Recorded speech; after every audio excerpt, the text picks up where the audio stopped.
At the Table with Reverend Bill Miller on STMK Radio 100. Check out Reverend Bill Miller's Bible Study radio broadcast live on the new STMK Radio 100 at 8 p.m. Eastern Standard Time and 7 p.m. Central Standard Time. Please listen in and support him as he joins the realm of broadcasting to encourage believers and offer the comfort of God to others across the airwaves. At the Table with Reverend Bill Miller on STMK Radio 100. Also, feel free to contact him for prayer, counseling, and conversation at brobill9608@yahoo.com. That's BROBILL9608@yahoo.com. At the Table with Reverend Bill Miller on STMK Radio 100. Tell you something, we got to stop the violence, we got to vote. Stop the violence and vote. Women like me aren't supposed to run for office. I wasn't born to a wealthy or powerful family. Mother from Puerto Rico, dad from the South Bronx. I was born in a place where your zip code determines your destiny. My name is Alexandria Ocasio-Cortez. I'm an educator, an organizer, a working-class New Yorker. I've worked with expectant mothers, I've waited tables and led classrooms. And going into politics wasn't in the plan. But after 20 years of the same representation, we have to ask, who has New York been changing for? Every day gets harder for working families like mine to get by. The rent gets higher, healthcare covers less, and our income stays the same. It's clear that these changes haven't been for us, and we deserve a champion. It's time to fight for a New York that working families can afford. That's why I'm running for Congress. This race is about people versus money. We've got people, they've got money. It's time we acknowledge that not all Democrats are the same. That a Democrat who takes corporate money, profits off foreclosure, doesn't live here, doesn't send his kids to our schools, doesn't drink our water or breathe our air, cannot possibly represent us. What the Bronx and Queens needs is Medicare for all, tuition-free public college, a federal jobs guarantee, and criminal justice reform. We can do it now. It doesn't take 100 years to do this. It takes political courage. A New York for the many is possible. It's time for one of us. Vote for Alexandria Ocasio-Cortez. Fansville by Dr. Pepper. Breathe, and it's a fan. That's a tech van. Really, what's happening? Dr. Pepper, the official drink of Fansville. You know him from the best talk show on the air. Stop the madness. Keep it 100. Now, catch him Monday through Friday, 5 to 6 p.m. on the all-new STMK Radio 100. It's the Sax Man Show. Come join the law enforcement extraordinaire, the Sax Man.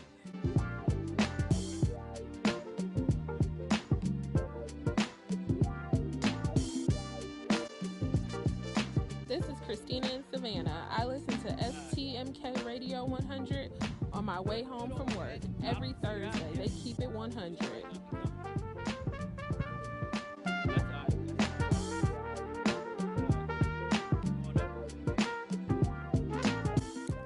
You're listening to STMK Radio 100.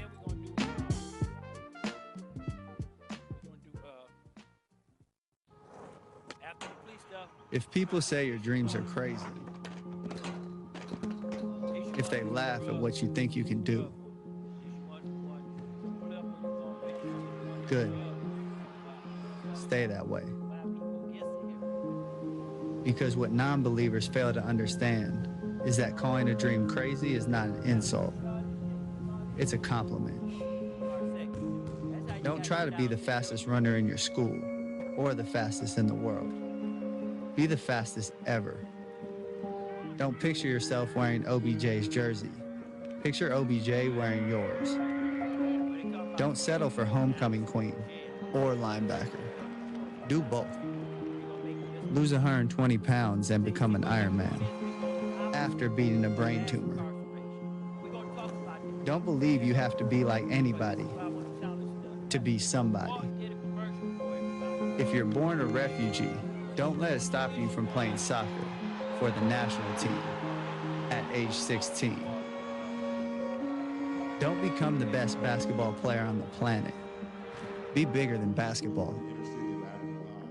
Believe in something, even if it means sacrificing everything. When they talk about the greatest team in the history of the sport, make sure it's your team. If you have only one hand, don't just watch football, play it at the highest level. And if you're a girl from Compton, don't just become a tennis player. Become the greatest athlete ever. Yeah, that's more like it. So don't ask if your dreams are crazy. Ask if they're crazy enough.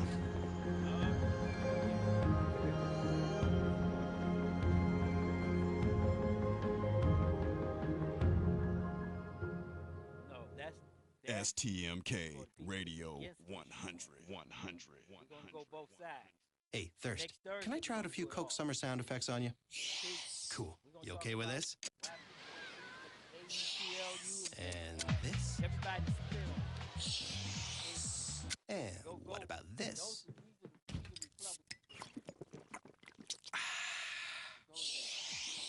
Ha! Gotcha there, Thirst.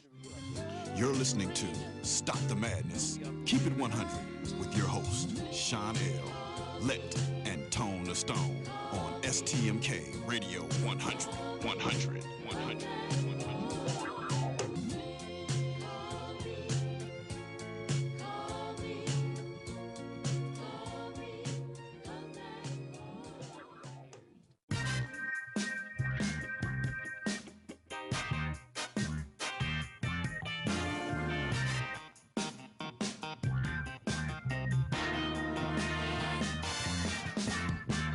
Yes, this is a PSA, a public street announcement. You are now listening to a kickback production. Light up your L's, lean back, and listen.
Nothing Kanye West did today was about the black community, but more importantly, nothing that President Trump did today was about the black community. It was about him and his fragile ego. Just period. I mean, let's talk about the over-incarceration of African-American men. Let's talk about the homeless rate. Let's talk about the quality of jobs in this country.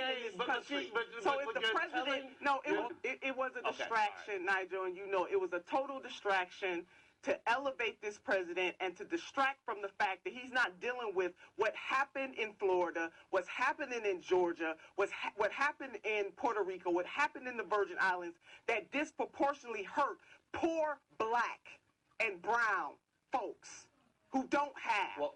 That's what he should have been dealing with. And our poor white sisters and brothers who are struggling in those states hit by Hurricane Michael. We got a Hurricane Trump in this country, knocking folks out everywhere we go. You want to talk about that Kanye West's presence in the Oval Office today help black people? That's a damn lie. Just flat out, and it's wrong. Well, I think it's the bravery that helps you beat this game called life. You know, they tried to scare me to not wear this hat, my own friends, but this hat, it gives me power in a way. You know, my dad and my mom separated, so I didn't have a lot of male energy in my home. And also, I'm married to a family that, you know, not a lot of male energy going on. It's beautiful, though. But there's times where, you know, it's something about, you know, I love Hillary. I love everyone, right? But the campaign, I'm with her, just didn't make me feel as a guy that didn't get to see my dad all the time, like a guy that could play catch with his son. It was something about when I put this hat on, it made me feel like Superman. You made a Superman. That's my favorite superhero. Just putting on a Make America Great hat on your head and talking about how it makes you feel like a superhero. Meanwhile, back at the ranch, people are suffering in this country, and the president has the cachet as the most powerful man in the free world to do something about that. He got to sit there and get his ego stroked. Is something wrong with that? Clear. Of course, I know that slaves did not get shackled and put on a boat by free will. My point is for us to have stayed in that position, even though the numbers were on our side, means that we were mentally enslaved. And then he added that the reason why I brought up the 400 years point is because we can't be mentally imprisoned for another 400 years. We need free thought now. Even the statement was an example of free thought. It was just an idea. It was a bad thought. Nothing Kanye West did today was about the black community, but more importantly, nothing that President Trump did today was about the black community. It was about him and his fragile ego. The total distraction to elevate this president and to distract from the fact poor black and brown folks who don't have. That's what he should have been dealing with. And our poor white sisters and brothers who are struggling. We got a Hurricane Trump in this country, knocking folks out everywhere we go. You want to talk about that Kanye West's presence in the Oval Office today help black people? That's a damn lie.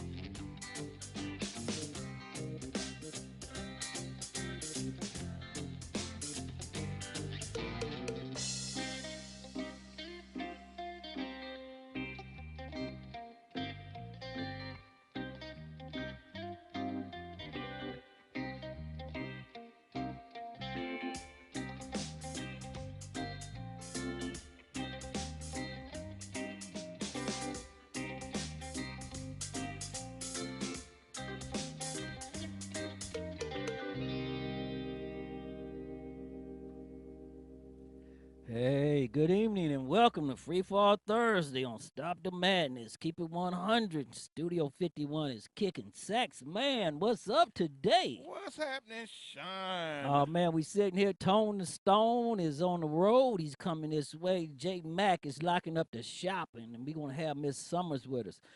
Big Walt from East Cleveland has a message for you, and we're going to talk about that in issue 1 going down the line. But, Sax, man, I want to say this. Senator Nina Turner I love her. just stepped off into Kanye West's ass. Yes. It wasn't hard to do. That was easy. But you know what? I seen that panel she was on talking to that guy, and that guy was screaming, Nina, Nina. I mean, she cut into him. She cut into Como. She cut into Kanye. And Kanye, and I'm just saying, I'm gonna call him Mr. Nutso right now. Yeah, really. Because that guy, that shows you right there. He's off his meds. No, that shows you right there that there's some mental health issues. Yes, it is. Yes, it is. I mean, they were supposed to be talking about mass incarceration. He went in there and called Trump a superhero. His daddy. Yeah, his daddy. He talked about his wife's family. Yeah. That There's no man's in the family. I mean, we know Bruce Jr.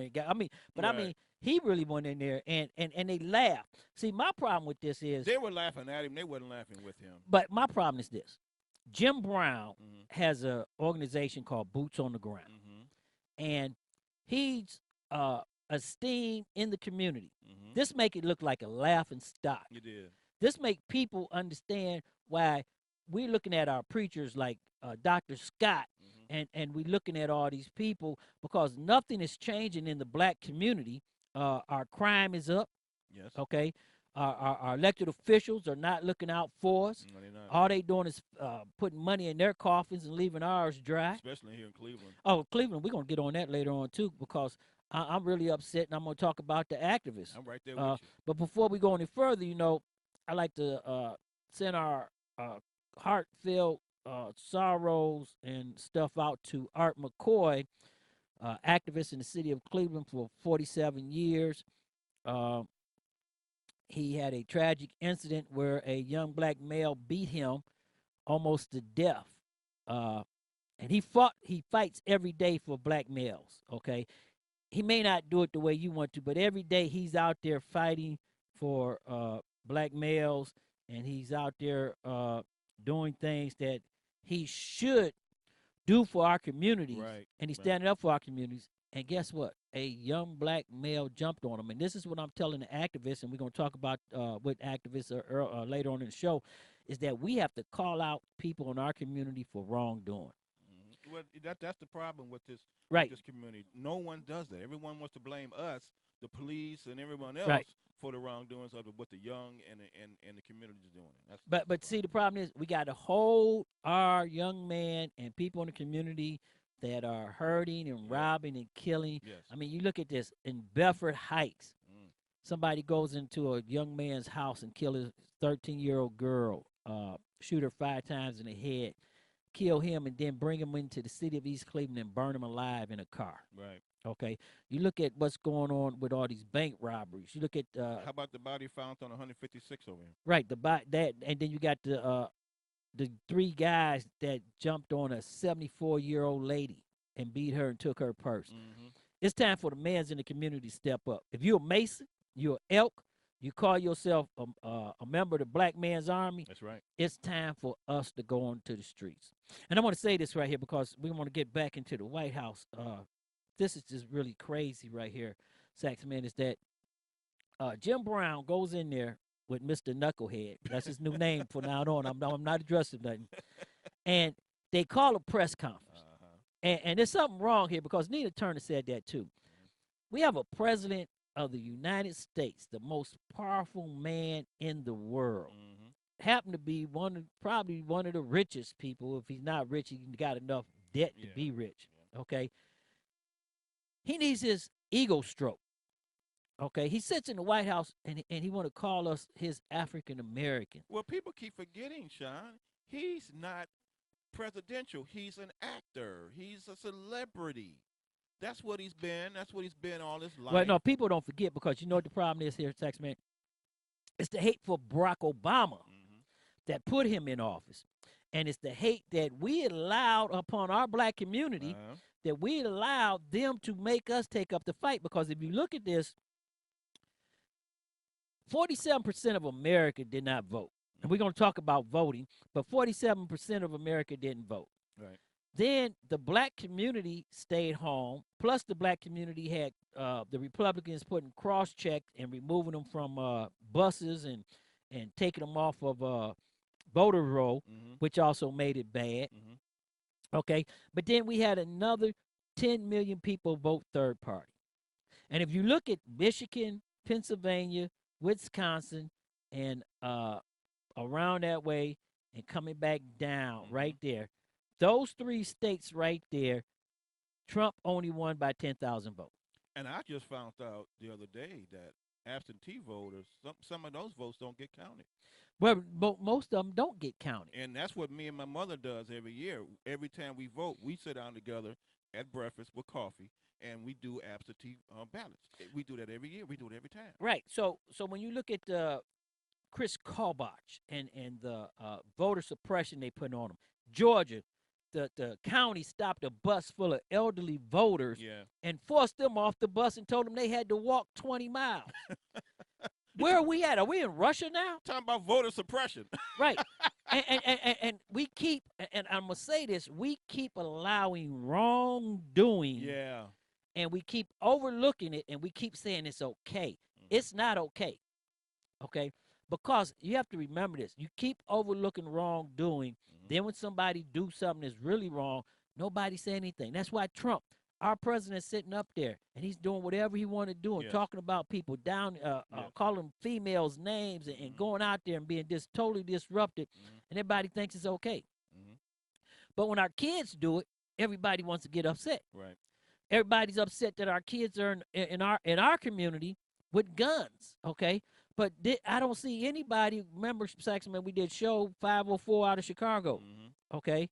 I mean, that was 304 something, 404 out of Chicago. When we found out that they were leaving guns on railroad cars, in the inner city, left by themselves, right outside the park, outside the projects, Parkline Gardens on 79th. You got a railroad car full of guns just sitting there, waiting to be robbed. And once again, I'm going to say this about our city officials, black city officials. I don't want to hear nothing else about people talking about the white man holding us down, or the white person is. No, black city officials know that our neighborhoods are being flooded with stolen guns off of railroad cars, and they would not say one word about it. I've always said that the federal government keep blaming it on the white man. Right. The federal government says, don't tell nobody because we don't want nobody to know about the security on the railroad that is so lax, okay? But they're going to allow, if this was a white community or Chicago, or if that was happening in a white area, they wouldn't let another gun on a railroad car come back through there. And you wouldn't drop it on the side of the road and leave it there, okay? I'm talking about that because this is the problem, people. Come November 6th, we're going to have one of the most major elections in our lifetime. Okay, and it's going to affect generations down the line. Saxman, like we told everybody about 2016 election, it was about the court. Trump has appointed 72 federal judges to lifetime positions. Wow, they're all his peoples. Trump has appointed 2 Supreme Court judges to lifetime positions. The Republicans, it's all about the court. They're not worried about you talking about who's screwing who, who's doing what. They want to get control of the court because if they get control of the court, then they get to make the laws, like stand your ground. Yeah, and that's controlling you. Mistake of fact. Because eventually they're going to have control of you once they got control of all the courts. They got control of you. What year is this, Saxman? Year in 2018. 2018. Do you know, and do I believe that nobody else out there know, because you know why nobody else do their homework. 2018, in the state of Massachusetts right now, they are voting to remove a law on the books that say it's okay to own slaves. People, do you understand this? There are laws on the books in the United States that say it is okay to own a slave. I wish they would come at me. Okay? This is 2018. Go Google it. Okay? You got Trump sitting up here, as Nina Turner said, called him Hurricane Trump, knocking everybody. Trump, okay? And everybody else is just sitting here passing it through. It's okay. It's okay. It's not okay. It's the hate for a black man named Barack Obama. And that comes down into your community, okay? They hate Barack Obama so bad, they want to wipe his names off the books. Okay? If Trump does something, the first thing he turn around to make it okay, Barack Obama did. Okay? We're going to talk about opium. You look at mass incarceration, okay? You look at all this stuff that's going down. But, you know, I don't know if you heard Nina Turner earlier talking about them in the White House, and they're supposed to be talking about mass incarceration and black issues, okay? But they're sitting in there laughing, joking, and having fun, talking about single mothers, superheroes, I Make America Great hat makes me a Make Superman. me a Superman, yeah. I mean, crazy stuff like that. So, I'm going to check with the control room because I don't think everybody heard Nina Turner. And I actually want you to hear it because you know it's actually this sister, I got a lot of respect for her. Yes. And during a lot of the conferences, I see her and everything. Yeah. This sister stepped out, and I mean, she stepped all on him. And then she let the panel know on national TV. She let the panel know this ain't nothing but a bunch of bullshit. Right. Okay. And she telling them that on national TV. Right. And the control room's telling me they got her up. So listen, everybody, I want you to listen to Sister Nina Turner, state of Ohio. Was a senator in the state of Ohio. She should run for governor. Well, she should have ran for governor. She should have ran because I voted for her. And you know what? We're going to have to start voting for people. Yep. And I want to say this. Hillary wasn't a great candidate, but guess what? Everybody had a plate and a seat at the table. Black Lives Matter, police reforms, you had a seat at the table. Civil rights, voter suppression and all that, you had a seat at the table. Right. People who need Medicare and medicine and health care, you had a seat at the table. Now, you don't have a seat at the table. Matter of fact, you're not even allowed in the house. You're not allowed in the building. Okay? You don't think that now he's on the Mexicans. First, it's the Mexicans, and then it's the Iranians, and then it's the Muslim. Don't think he ain't coming back down us because he's the one that said the Central Park 5 should be executed. Exactly. Okay? For being innocent. He said they should be executed. And everybody should understand this right here, that we are in a state of emergency. Next Thursday, we're going to talk about our pre-Halloween, and we're going to go over the ballots and the issues. We are in a state of emergency. Get out and vote like your life depends on it, because you know what? It really does. And we're going to go to the control room giving me the hit now, and they got Nina Turner. We're going to listen to Nina Turner for a minute. We'll be right back. Tried to scare me to not wear this hat, my own friends, but this hat, it gives me power in a way. There was something about when I put this hat on, it made me feel like Superman. You made a Superman. That's my favorite superhero. Just putting on a Make America Great hat on your head and talking about how it makes you feel like a superhero. Meanwhile, back at the ranch, people are suffering in this country, and the president has the cachet as the most powerful man in the free world to do something about that. And he got to sit there and get his ego stroked. Is something wrong with that? Nothing Kanye West did today was about the black community, but more importantly, nothing that President Trump did today was about the black community. It was about him and his fragile ego. The total distraction to elevate this president and to distract from the fact poor black and brown folks who don't have. Well, that's what he should have been dealing with. And our poor white sisters and brothers who are struggling. We got a Hurricane Trump in this country, knocking folks out everywhere we go. You want to talk about that Kanye West's presence in the Oval Office today help black people? That's a damn lie.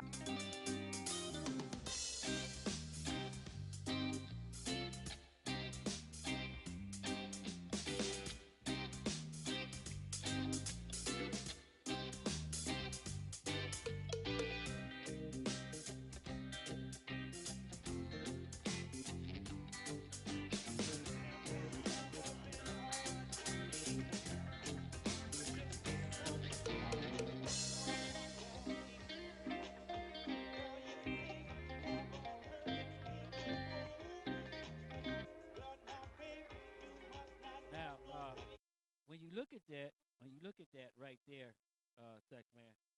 When you look at that right there, Sex Man, and everybody's calling us in. Okay, we don't have our phones open yet. I don't even know why my phone is even ringing because they ain't open. You hear that control room? You got the phone ringing. Yeah, they calling up already because you know why? Because everybody want to call in about Kanye West. Right there. You're up on the thing. There you go. The mic is live, Sex Man. All right, the mic is. Oh, there we go. Yeah. So when you look at this right here, I want everybody to understand it. Nina Turner went straight postal right there. So when you look at what's happening and you see the things about what's going on, you have to ask yourself. Why this is happening here. So I want to say something to all of our brothers and sisters and everybody right now. The community is in a state of emergency. Our black community, they're telling us that now they don't have the money after we passed the tax increase for police officers to be patrolling our streets. They're telling everybody that at this point in time, the services that we have that they can't give into the black community. Then these are black officials. These are not white officials. So let's keep it right where it's at. Then it comes down to the point of police misconduct. Okay, you had 4 people that went to trial and got found not guilty. And actually, I want to say this because the city of Cleveland has a bad problem with binding arbitration. Okay.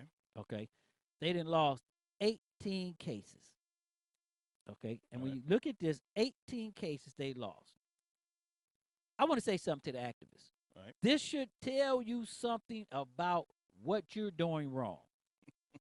Okay, when you allow city officials to lie to you and purposely destroy somebody's life, and then turn around and make the same person that you called a baby killer a multimillionaire. Okay, is it your goal? I'm gonna call all the activists out now, and you can call on the phone right there when we open the line. Is it your goal for you protesting a police officer for killing someone unjust in the community? Okay, that's what you say you protesting. Is it your goal to make that person a millionaire? Is it your goal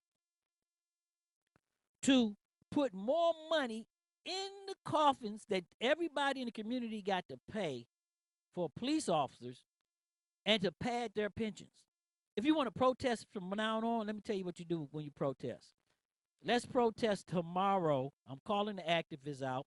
I'm calling all my black brothers and sisters out. I'm calling out anybody who got something to say about police misconduct or police officers. Let's have a protest tomorrow down at the BOE, the Board of Elections.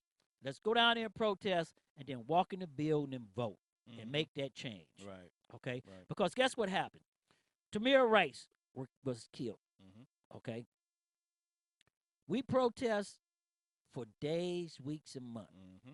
All those police officers out there got paid overtime. You boost their pension by hundreds of dollars. Okay? So they don't mind you protesting because they're getting paid. They're getting paid, exactly.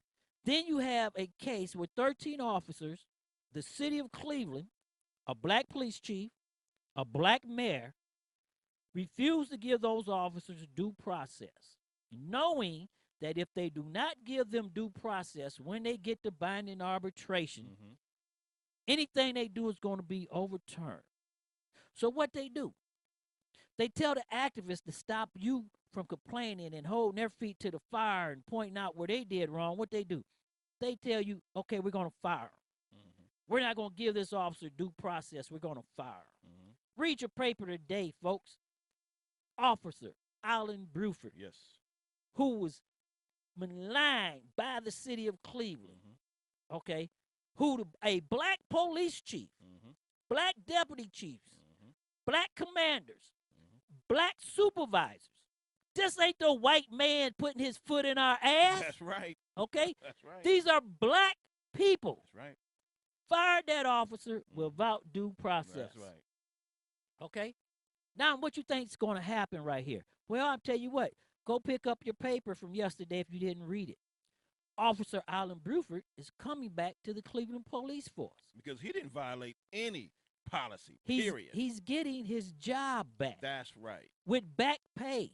3 years back pay with penalties. That's right. We're talking close to $200,000 or $300,000. And that's based on people's personal feelings and not fact. There you go.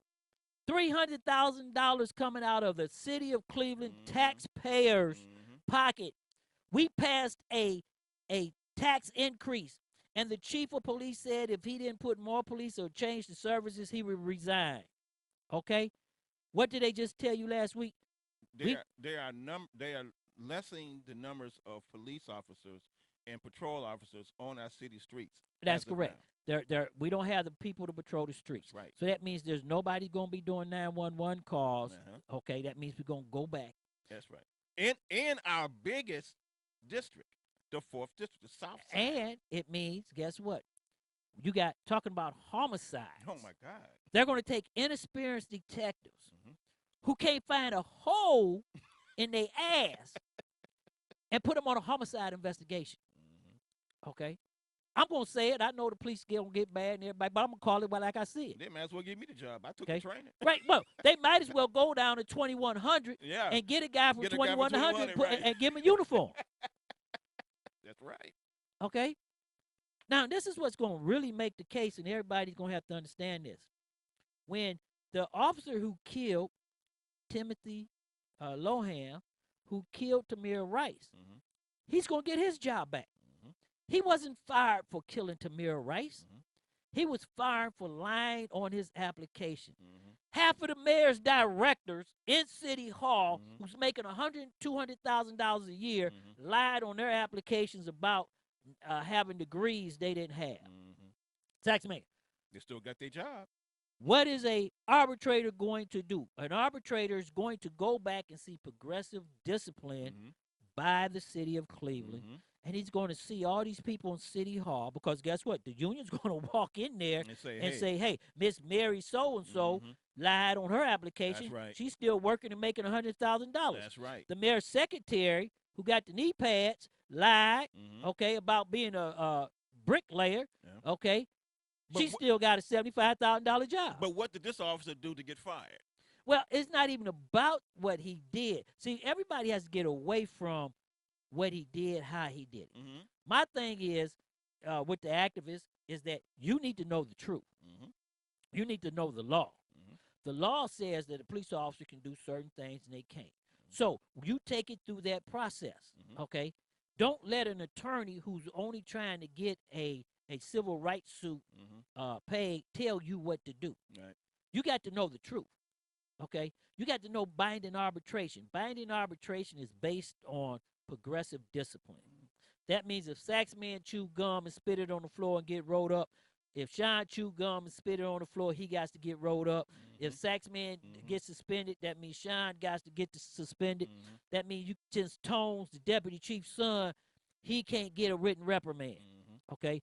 Now, everybody has to understand the Cleveland Police Department in the 60s and 70s was a rogue police department, okay? There was problems. That's why Fannie Lewis and them put laws in place of residency. That's why the descent degree, the court put black officers on police forces, okay, because there was a problem. That didn't happen overnight, okay?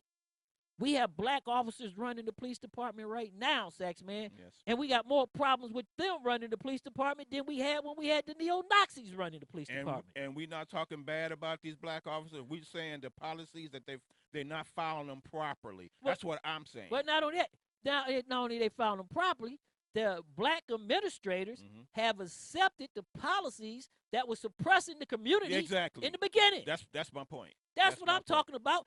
Let's say it for real. For all the activists out there, the NAACP and all black activists I know, Cassandra McDonald, Dorian, let's go with it. You're meeting with police officers talking about we're going to make a better relationship. How can you make a better relationship sitting in a room talking to the choir? Right.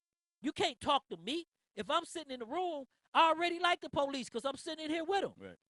Okay? You got to go out to these centers and you got to go out to these boys clubs. You got to go out into the community. You got to go out where the black people are to find out what's happening in their community, why they don't like the police, what they need to improve, and what you're going to do. Well, 2016, Cleveland Police took a bow because of the RNC convention. Well, you have to look at all this other stuff, too. They didn't take anything, Saxman, because you know why? All the money they wasted. They spent $10,000 on the reverse 911 system. And they didn't even use it. Facebook killer out there. Now, I know everybody say the Facebook killer, didn't do. Let me tell you, the Facebook killer came live on social media and said he killed 14 people. And he walked up out his car and shot a man in the head. Live on Facebook. 2 blocks from where I was patrolling. Okay. Now, let me tell you this. Whether he was lying or not, the city officials were required to take him at his word and I put in effect that reverse 911 system. Exactly. You had churches Mm-hmm. in the 105 area. A bunch of them. Old ladies in that area going through their phone book, calling people. Mm-hmm. You had people calling their people from California, calling to Cleveland. Mm-hmm. I'm outside, but when the stuff jumping on the AP, and people come telling me, hey, there's a man riding around in Cleveland killing people. I'm looking at them like they're crazy. I'm from Superior and going to St. Clair and going down where the situation occurred. And people yelling at me, he went that way, he went that way, he went that way. And I'm like, who? Right. And nobody knew. That's why you put the reverse 911. Mm-hmm. Trump sends you a text. That's what we spent $10 million. Mm-hmm. If we're not going to use the reverse 911 system for a man walking our streets, walking up on people, randomly killing them, what are we going to use it for? Right. What people, you tell me. I want you to understand this because you got to go to the polls. Right. You got to vote. Okay? I keep telling everybody this. This is one of the most crucial election midterm. This is going to make a decision for your kids for decades. Yep. Whether they're going to live up under conservative rules for the next 30 years. And you know what the conservative rules is. We just told you, stand your ground. Yep.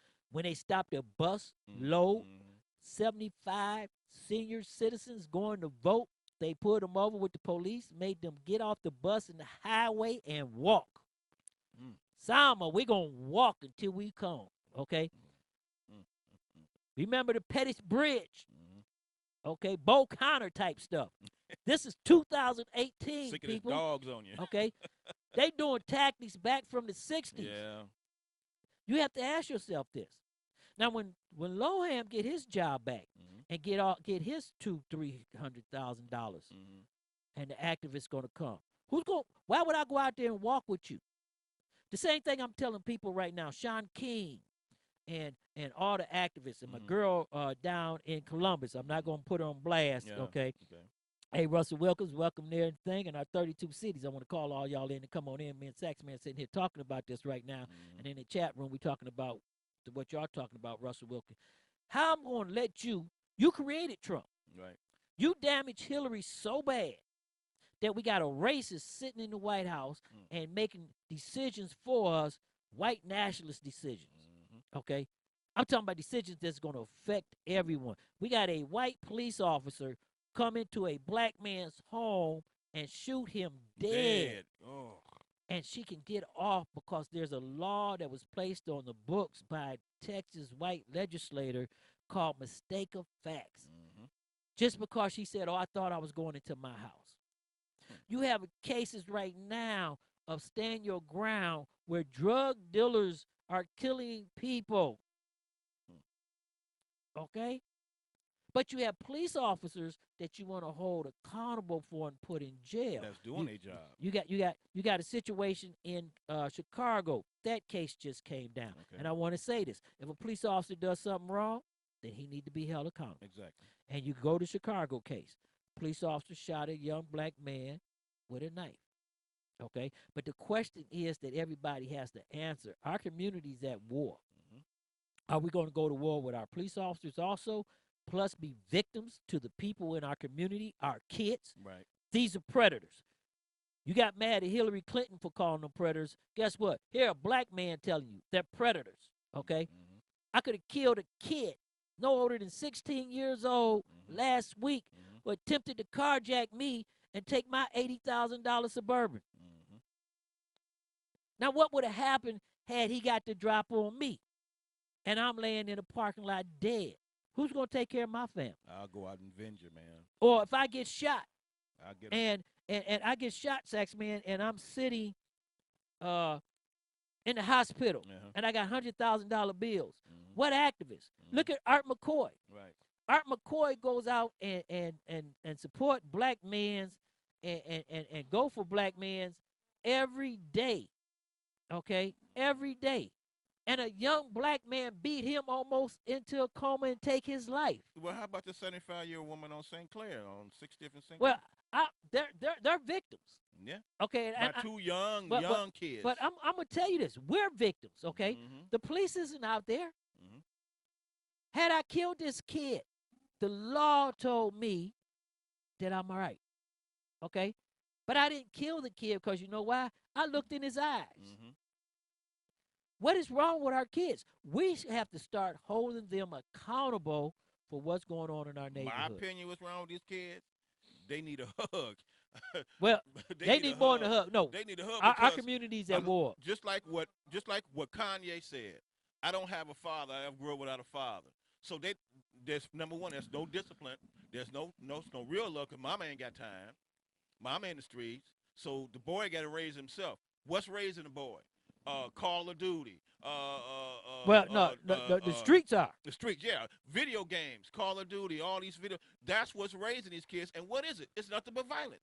They're getting it all day long. I believe what he's saying is deep. They do need a hug. They need a hug, man. I'm talking about. I'm passing a hug. You're not gonna listen. When a kid, wait a minute, John. Let me tell you this right now. You didn't let No, me stop. no. Because I'm gonna stop you right there. You want to get him started. You know why I'm gonna stop you right there? Because if I'd have hugged that little sucker with that 9 when he was trying to carjack me, see, it's too late to talk about. Oh no! I mean, at that point, yeah. Right. At that point, now, right. yeah. At that point, yeah. I'm talking about in general because what they need is discipline. They need it. And the children ain't gonna really listen to no discipline and say, no, you really care about them. That's right. And this. That's why I say they need a hug. Right. That's what I mean. I can go with that They beforehand, need we need to let them know that there is consequences for your actions. And that's what I mean. So if you love them, this is how I deal with children in the neighborhood. If I'm dealing with a child, I'm gonna show him some love. I'm gonna give him $1 or $2. I'm gonna play with him. I'm gonna tell him that when he's out of pocket, he listens. Tone should be the spokesperson for him. When he's out of pocket, he listens. Get him right. Well, Tone can't help him. Tone can't help me at all. Tone should be out there, man, marching for Can discipline. y'all hear me? What you been messing with my mic, man? Yeah. Mike, you good? So when you look at this, John, what I'm saying is this: the police are being cut in our neighborhoods, and they're leaving our elderly citizens and our people in the community left wide open. And I'm gonna say this: when that young kid with 5 of them tried to carjack me, it was broad daylight in the afternoon. They didn't care. They didn't care. They just thought you was a sucker. No, what they thought was I was an old guy with gray hair, and they was going to come in there and intimidate me. But, see, this is the problem. They saw you as a helpless person. They did the same thing on 55th and beat a guy and put him in a coma. They did the same thing on 140th. To the old There's lady no on 60. There's no consequences. Put a gun on her, took her purse. They're going into people's homes. There's no consequences. And we understand, and then we ask the question, why do we have these laws on the books? You know why we have these laws on the books? Because people in the suburbs are scared. Yep. Okay? Stand your ground. And I'm telling the activists, look no further than Art McCoy. The same people that he was out there marching for, trying to stop from going to jail, trying to give the benefit of the doubt, it's the same ones that beat him like he was a dog. I didn't know about that. I heard you talking about that. Yeah, but see, they don't respect what you're trying to say, even though it's to help them. They don't respect that because it's something that's right and it's something that they don't understand. They don't understand you shouldn't be doing that. They don't understand that. They don't want to hear that because, like I said, they raised on violence. That's all they know.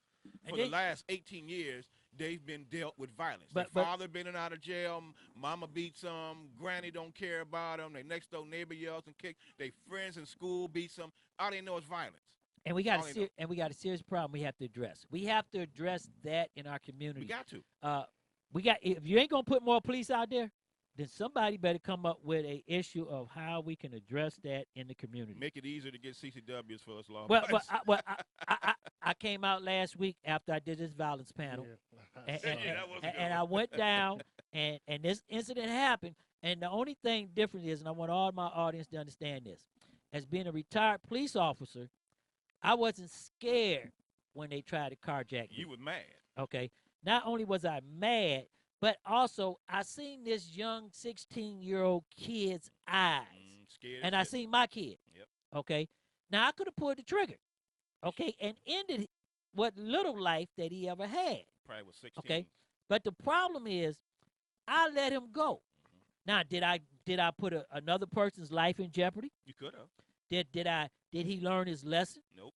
Okay. The police come out. We don't know. No, because we don't know. If you let him go and he's like, well, I got away with this. I may wait a little Well, bit but and I don't try know. it again. But no, I don't. no. Maybe, but And maybe down the not. line, the Sex next man. person he tried, gonna he kill might him. be successful in robbing them or injuring them. Well, that's, if you would have stopped him, arrested him, cuffed well, him, put him in where's the jail, prob- it would have served a but better. look, there's a problem. It would have No, served better. I than couldn't letting do him that, go. Saxman. There's a problem. What? One, You didn't have no handcuff. no, one, I ain't the police no more. Two, I ain't young as I'm supposed to be no more. You should have called me. And I'm sitting. The good thing is about Suburbans. I'm still active. I would have got him. I would never. Where was this at? On 149th in St. Clair. Yeah, crazy area. Hey, and I would never get rid of a Suburban. So I tell everybody right now, buy you a Suburban. That's a tank, man. Okay, because you know why? It's a tank. When he snatched open the door, I was so far over. Yeah. And he had to climb up like he was on a ladder. Okay. So that's why he got instead of me getting That's a got. tank Okay. again, man. And I'm gonna say this: we have to start doing something with our kids. And Tone, I'm telling you right now, and I heard you about last year when you was talking about don't throw their little asses away and all that. Okay, I'm telling you right now. He need to go to jail. Well, y'all got to make up your mind. Y'all was just talking about Kanye and Trump. He supposed to be talking about the prison But they problem, didn't talk about the school to prison pipeline. So if you gonna throw him in jail now, I'm not saying he didn't deserve to go to jail for what he did, but you let him go. So what was better? You just letting him go, or you taking him under your wing and trying to talk some sense into him? This is the problem right here, Tone. See, the only options is letting him go and But no, and let him figure it out on his own, or sending him to jail. That's what y'all just said, though. There's That's other only options. That's only two options y'all presented. I would have arrested him. Man, only two options. Tone, and he tried to contract somebody. Y'all I understand Hold certain on stuff. for a minute. You can't ask me a question and then not let me answer Hold on it. for a minute. Hold on for a minute. Go ahead. What I'm saying is this, Tone. Me letting him go on that incident with me, that has no bearing on what the community does. That's exactly what I said. That's why I said you, instead of letting him go, you should have tried to talk to him.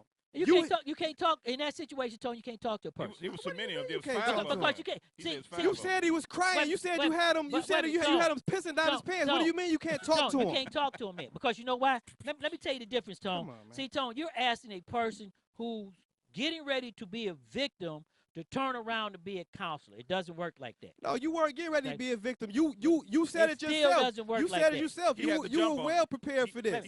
You were well prepared for this. I'm not counseling. I'm not counseling a little bastard who's trying to take what I work for. There you have it. There you have it. So if the community feels that I have to make the decision on somebody trying to hurt me, then guess what?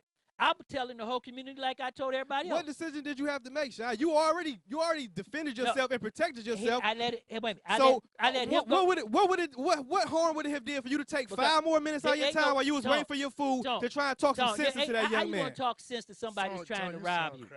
Right? You sound crazy. How I sound crazy? So you hit him with the pistol and made him piss on his pants and send him on his way. And so you scared. So he's scared straight now. So that's the end of it, right? What you wanted me to do. That's the end of it, right? So what should I did? So what if I got out of the truck and attempted to now hold him or detain him? I'm just saying, you sit here pointing the finger at everybody else saying the community needs to do this, the community needs to do that. You had the perfect prime opportunity to at least try and talk to that young guy. No. You had the prime opportunity. There's no talking. Okay, so how you expect the community to do it because the community is not being placed in danger. There's counselors in the community. And the community. What do you mean they not being placed in danger? No, listen. They live in the community where you was just stopping to get some food at. Listen. Listen. There's a place for counseling for that. Wait a minute. No. You cannot. That's like trying to tell me, Tone. Okay, if I get up and me and Jay out on the street and I'm trying to rob Jay, okay, that's like you telling Jay or telling the victim that they have to be the police, the counselor, and everything. No, that's not how it works. I'm not talking about the ordinary person. I'm talking about you. No. I'm talking about you. No, you're. I'm talking about you, a seasoned police veteran, a man who gets on air every week, and talks about what the community needs to be doing to redirect our youth. That's correct, and this is why I'm on it right now, because the redirect our youth is not a victim trying to take. You wasn't a victim. I was a victim. No, you wasn't. I was. You wasn't a victim. Listen, when he got in my truck, I'm a victim. You wasn't when a victim. When he walks in my house, I'm a victim. He wasn't a victim. He's a victim with a gun. He wasn't a victim. Right. How was he the victim when the kid is pissing down his leg? How are you the victim? Because you know why? He was the aggressor. Okay. Okay. He was the predator. Okay. Now it's not my place to hold a predator and comfort him. So It's okay, just like so you just set him free to go prey on somebody else. I set him free. He set himself free because guess what? I am not in a position to deal with him and try to protect myself also. I disagree. Well, I'm going to tell you right now. We can move on no, because we can't move on because we can move on because you can't say the community needs to do this. You can't keep pointing the finger at the people in the community telling them y'all need to get the shit together. Y'all need to check these youth. You had the perfect opportunity to check that young man and you didn't. And you didn't. If it was me, I would have checked him. I would have grabbed him by the throat, choked his ass, threw him on the ground. And what would happen if the one of the fifth guys there while you doing that popped you in the head? I got my gun. I'd have had my gun on both, all of them. I'd have got them all, whatever. Now, you saw some Clint Eastwood. Even dude, trust me. And what happened? Even if they would have all ran, and I got the one kid on the ground, that one kid is gonna get whatever he got coming. There you go. He gonna get. And what if he makes you kill him? Sax man, what if he makes you kill him? I'd have been justified. Yes, you would have been justified, but guess what? I would have took him to jail. That's the lesson that he would have learned instead of letting him go. Well, now I'm not going to grab nobody, kid. I'm not in police go, work. But I'm not going to let him go to go victimize somebody else. Well, I'm going to stop his victimization. Well, I'm not going to kill somebody else's kid over a truck. Now I'm going to tell you personally, I'm not going to kill nobody else's kid. You might make him even worse, Sax. How do you know? Right. But I lock him up. So and you might make him even worse in the process. How could that make him worse? So this is what we got to do. You're right. Because he might go to prison, become a heartless felon. He might not go to prison. Come out. He might not go to prison. Whatever the case may be. All I'm saying is he might get a first-time offense. Listen to me for a second. Wait. No, listen to me for a second. He might get a first-time offense, get probation, and learn his lesson. No, that ain't gonna be no carjacking. No, he's Yeah, well, he's a juvenile. He was just a juvenile. They probably would have. He was just a juvenile. That's why we having the problems we having right now. Because if that's the case, then why even bother arresting him then? If he might get off, why even bother arresting him then? Because you showed him what he could have. You're not showing him nothing. No, you are showing. You're not showing him nothing. This is what would happen. You're not showing him nothing. This is your consequence. What he need is what were we saying before? What was you saying about Kanye? He need a father figure. He need an adult role model. He needs somebody to talk some sense into him. That's correct. And you can't do it when you cannot. Why not? You cannot do that once he's in the street. That's the perfect opportunity. No, not when he's in the street being a predator. That's when he's the most vulnerable. That's why you got to walk. That's when he's acting out the most. That's when the community and the mans have to go out there into his thing, not the victim. You was a man right there in his face. No, you was a man right there in his face. I disagree with you on that. We could disagree. We could agree to disagree all day. I have two sons. If my sons was out there doing that and somebody snatched them up and threw them in jail, I would not be mad at the individual that snatched them up. And you would talk to your sons, though. And I would get in my son's ass. That's the only difference. That's the only difference. But the difference is this, man. Your son's got somebody that's going to talk to him at least. You don't know about these other kids if they got somebody like that. So if you got the opportunity to be that person, you need to take advantage of it. Any chance you get. You can't do that in the middle of them trying to make you a victim, Tone. Right. You have to stop them first. I agree with both of y'all. Tone, you got a point, but you can't take it from a victim's. You say he's not a victim. You have to take it from a victim's point of view. Somebody hop in your car and put a gun to you, talking about what's up. What is their intentions? And then you get out of it. You think are you really gonna talk to him? You're gonna be mad. You asked me a question, right? Are you gonna give me a chance? Okay, so I'm talking about in Sean's situation, at least for what you posted on Facebook. Okay, go ahead. You said I think you said you had him by the collar or something. No, I didn't have my hands on him at all. Okay, but I said I put my 9 on him to stop him from climbing in my truck. One, you have to understand this. One, I'm saying, wait a minute, hold on. So let me explain the situation to you so you can understand this, because you don't understand it. I'm sitting in a big truck vehicle, separated, okay, by council 5 feet over. When he comes to get in my truck, it's not 5 feet from door to door in the truck. I'm just saying, you know how far it is of the council. It's not like a car, okay? Yeah. So when he opened the door, he got to climb up in the door. He's not on me, okay? When I came over with my 9 is not, it's at his forehead, okay? I don't have control over him, okay? When he backs out to go stop from getting in the truck, I got to get out on the opposite side of the truck because I can't come through the council. Right. He's running.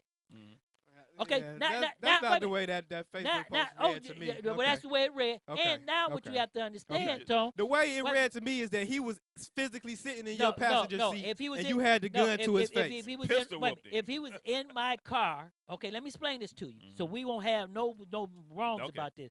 If he would have got into my car, he wouldn't be here right now. I would have killed him. Okay? If you walk in my house, I'm killing you. At this point in time, the next person who tries to carjack me, if I get my gun in my hand, I'm killing him. And I wouldn't blame it. So let me clarify.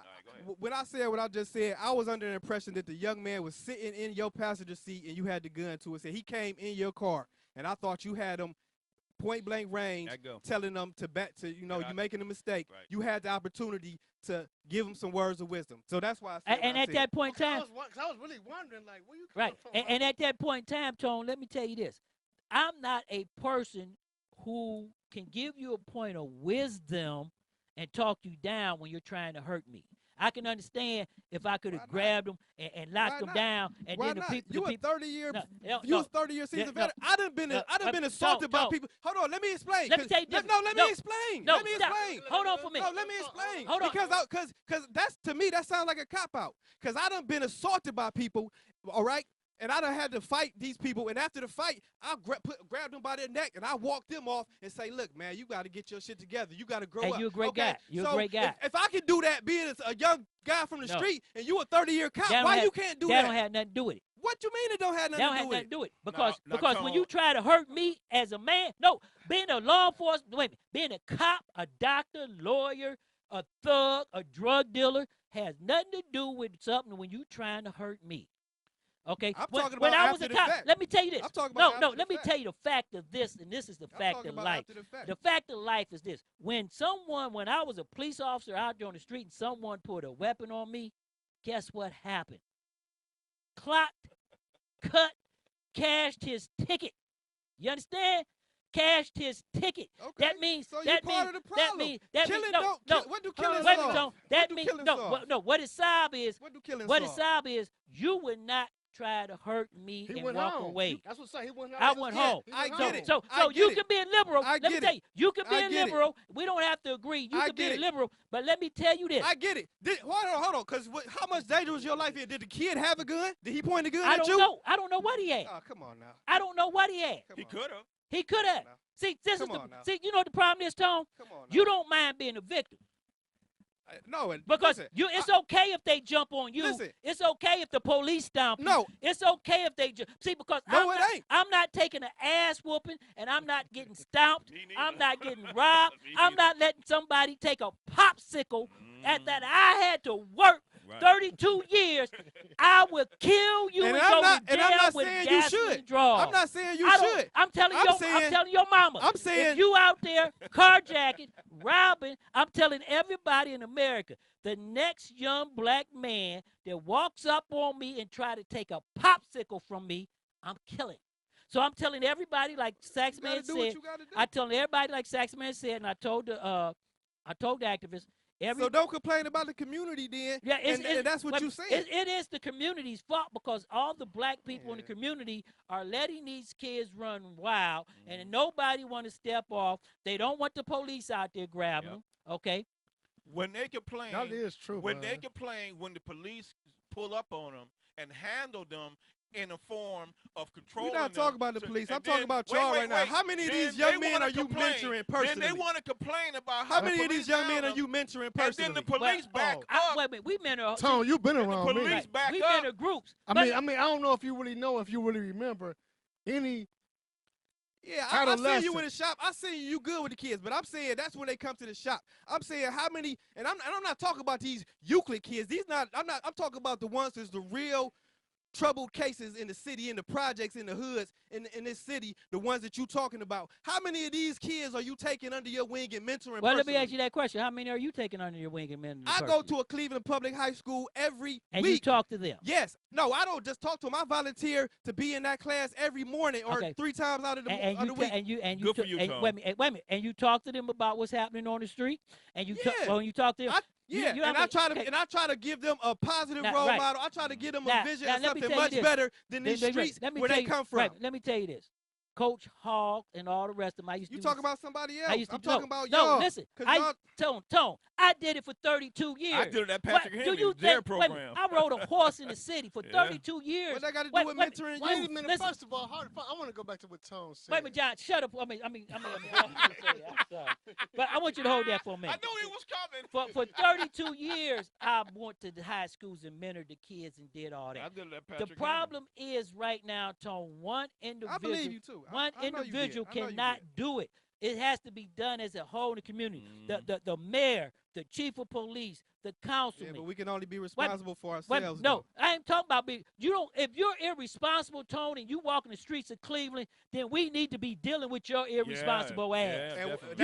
That means the police officers. You're not listening to what I said. When I say we can only be responsible for ourselves, like I can only be responsible for doing my part. I can't hold the mayor responsible, or I can hold him responsible, but I can't make him be responsible for doing what he's supposed to do. You can't. I can't make you or you can be make responsible the mayor, for what y'all supposed to do. You can make your elected officials do. Vote his ass because out. if he doesn't do what he's supposed to do, vote his ass out. Every elected official to get in, we had the same conversation. So they're just humans. So we have to take our responsibility. He ain't been into doing our his own job. hand. He hasn't been doing his job. And that's why I'm not talking about him. Y'all brought him up. I'm talking about the four men in this room right now. You can't say the four men in this room. I want to go back to what Tone said. Go ahead, Jake. Is there a difference between a young black man from the projects or a young black man from Euclid? No. Is their life It's really not. It's really not. But I'm just saying that these kids on 185th, these kids that go to St. Joe's, the kids, Euclid kids that go to your barbershop, they are not in as harsh a situation as the kids growing up in the projects on 55th.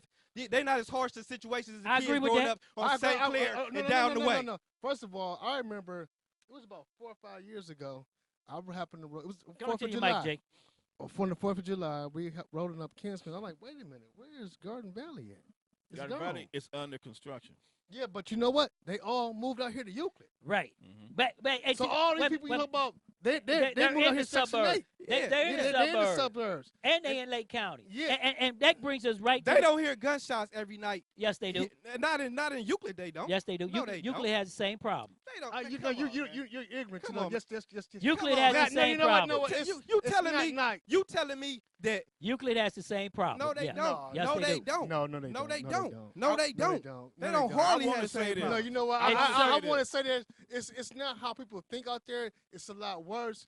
I'm not saying Euclid ain't got no rough spots, no rough patches. I'm saying it's not like growing up on St. Clair or Superior. Euclid's crime. It's not. Euclid's crime. Everywhere in the city's rough. Euclid ain't the city. Euclid's crime is nothing like South Euclid, Warrensville, Maple Heights, Garfield Heights. It's nothing like that.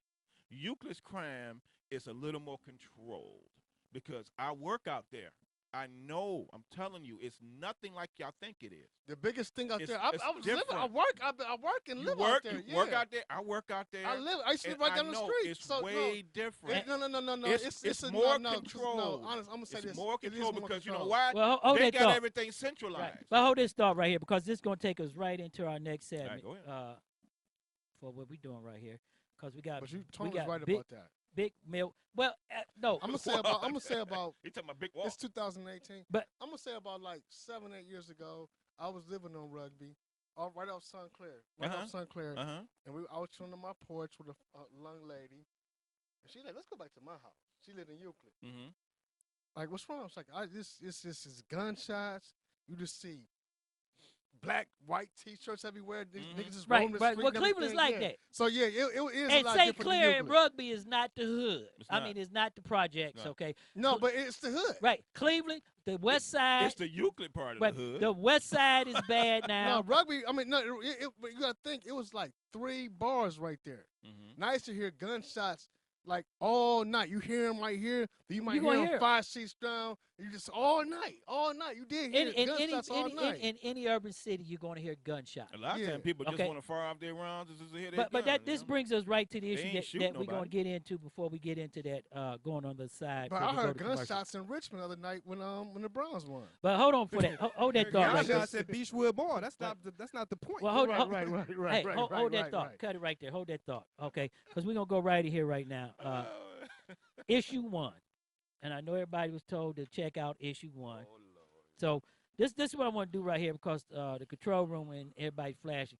Y'all talking over each other. So pull back off the mics a little bit. And you're the one always I know I'm the one. I always got to push the thing. But issue 1 right here, issue 1 has a lot of people in the black community upset. Some are for it, some's against it. The ACLU's for it, the NAACP, one chapter's for it, one chapter's against it. There's a lot of misinformation going out there. So next week is our pre-Halloween broadcast, and we're going to go. We're going to come in here with a mask and stuff on? No, you don't have to.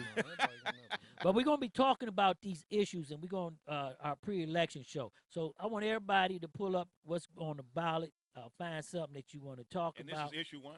And right, but right here now, issue 1. Issue 1, there's a lot of rumors out there about issue 1. Next week, we're going to go deep into it. Yeah, because I had a misunderstanding about one. You had to correct me on something. Because one of them was saying something about victims becoming being more victimized, and you was explaining to me. Well, this is the thing right here, and this is what I'm talking about the community. It depends on what side of the chair you're sitting on. If you're a conservative, and you don't want your funds from schools or prisons cut, if you want to be law and order, issue 1 has a thing. But this is the true part. Possession or use of any amount of deadly drugs, okay, doesn't mean you're going to get lighter punishment. That's what everybody's telling you. If you use drugs, you're going to get lighter punishment. Well, that's what it was reading. That's what I saw. Then they talking about the message, like Tone was just saying, the message that you're going to send the kids, okay, it's okay to use drugs, okay? Yeah, that's what the message was. If you get lighter sentences, if you get caught with it. Violent offenders will not get probation. You see, that's another message. See, this is the stuff when you go down, talking about what it is and what's going to happen. It's giving off all type of wrong. Well, it depends on who's doing the side. Because a violent offender should get what they supposed to get. Anybody about 25% off your sentence? Actually, what issue 1 is about. So let me give you a synopsis because we don't have to go into it. Because next week we're going to spend a lot of time talking about issue 1. Issue 1 is about getting treatment for people who are abusing drugs or using drugs. Okay. Issue 1 is about if I'm selling drugs, as Tony said, I got to make it. Okay, and I'm not a violent offender or I have possession, I'm not going to jail for a 40-year sentence. Right. Okay. What issue 1 is about is going to give them people treatment and go into drug courts before then. And our second hour, we're going to talk about opiates. That's going to be costly, man. Well, it costs more to put somebody in prison. But see, Sexman, you got non-violent offenders doing 30-year sentences. It costs $53,000, your taxpayers' money, per one person sitting incarcerated in a state prison. Just put them all on the island and just say, hey, every time you get caught, wait a minute. If that was a reality, $53,000 to buy the island, and then but it's not. Put everybody on that. But you know what? While everybody's sitting here, hold on for a minute because we're gonna go out. We got to pay some bills. It's the top of the hour. Big Walter Milton Sr. from the Voice of Our People, SOS, Save Our Sons, want to come and talk to us about issue 1. And Big Walt, what's happening out there with you? And come on in and tell us what's going on. Listen, everybody, today is the first day of early voting. What I'm asking everybody to do, if you about to go early vote this morning or this afternoon, I need everybody to vote yes to issue 1. Yes to issue 1, y'all. I'm Walter Milton Sr., founder of Voice of My People, SOS, Save Our Sons. We out here trying to show you how to build power from the ground up, to bring positive change that we all can live with and be proud of. And right now, what we need to do, we need everybody to vote yes to issue 1. Yes to issue 1, y'all. If you're going to vote early today, make sure when you go, you check the box to say yes to issue 1. Everybody need y'all to vote yes to issue 1. like I said, voice for my people, SOS Save Our Sons. We gonna be out here doing what we doing. We gonna push this issue hard. We gonna push it from now until Election Day, so we get all our brothers and sisters around the state of Ohio and every other state. Push that yes to issue 1. I mean, a lot of people don't understand. People that got felony 4s and felony 5s, that it's hard for them to get jobs, and a lot, and it's on their record, and they should have never had these felonies. It's time to bring positive change. It's time to start building powers from the ground up, y'all, to change these laws, to make these laws start working for us. Laws that have been against us for years and years and years. We got to start making these laws work for us, y'all. A lot of people are like, man, I ain't trying to vote.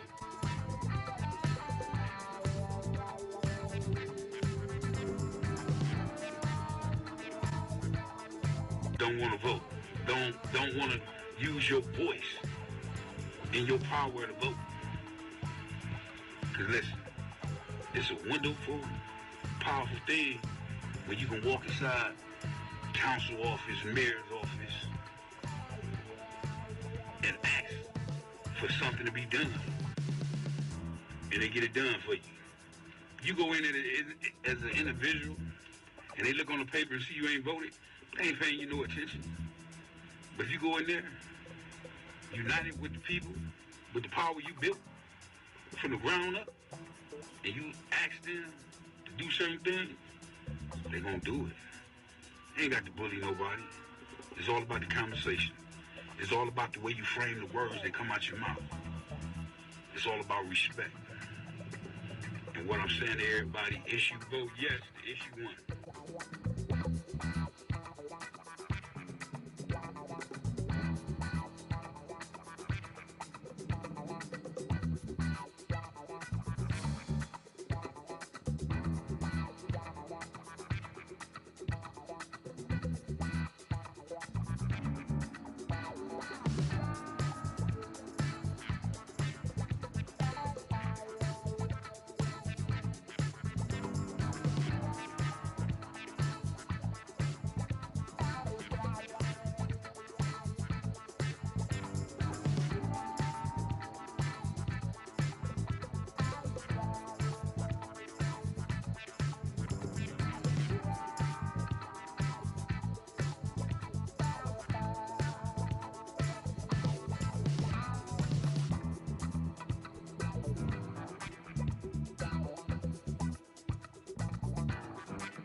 AP Radio News.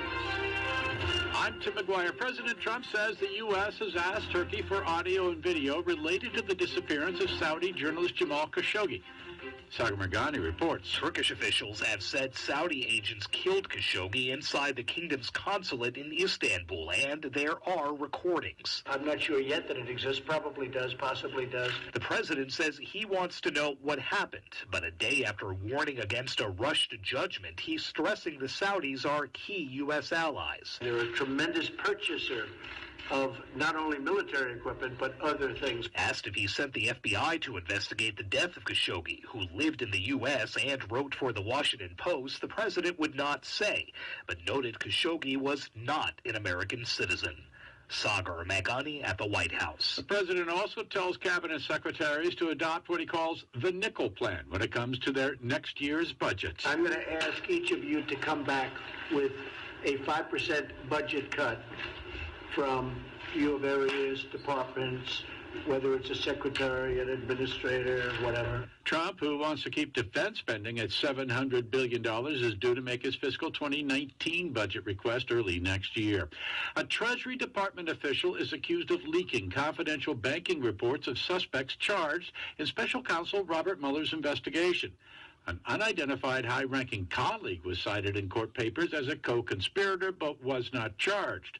Natalie Mayflower Sowers Edwards, who was a senior official at the department's Financial Crimes Enforcement Network, is accused of leaking several confidential suspicious activity reports on Paul Manafort, Richard Gates, and others to a journalist who was not named in the court papers. But the papers do list about a dozen stories published by BuzzFeed. This is AP Radio News. Twitter is making public known accounts it says are related to information operations. AP's Warren Levinson explains. Twitter says it is releasing everything it has related to information operations dating back to 2016, when it was first disclosed that foreign entities were using social media to interfere in U.S. elections. The company has released account numbers related to such meddling before. Now it's revealing the actual tweets. That's 4,600 accounts, more than 10 million tweets, most traced back to the Russian Internet Research Agency. The group's been indicted for election interference in Special Counsel Robert Mueller's probe. Its earliest posts date back to 2009. The archive is available on Twitter's Elections Integrity page. Warren Levinson, New York. A far-right German political party wants to expel a regional lawmaker who posed in front of wine bottles featuring pictures of Adolf Hitler. German news agency DPA reports that the party's Berlin chapter has started proceedings to force out that politician. I'm Tim McGuire, AP Radio News. Fansville by Dr. Pepper. Breathe, and it's a fan. That's a tech van. Really, what's happening? Dr. Pepper, the official drink of Fansville.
Stop the madness. Keep it 100. The best talk show on the web is here on STMK Radio 100 with your hosts, Sean L., Let, and Tone the Stone. Come join us from 6 to 8 p.m. Mondays through Fridays. Stop the madness. Keep it 100 with live call-ins, heated discussions about current events, politics, national news, weather, and sports. Join our live online chat room and let your opinion show. Download our phone app. Stop the madness. Keep it 100 on STMK Radio 100. Come join us from 6 to 8 p.m. Mondays through Fridays. The best talk show on the web is here on STMK Radio 100. Call us at 1-866-484-7865. That's 1-866-484-STMK. Stop the madness. Keep it 100.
If you're like most Christians, there are people in your life who know you, but may not know Jesus. You really want to do something about that, but don't feel equipped to share your faith effectively. In other words, maybe if you knew more, you could do more.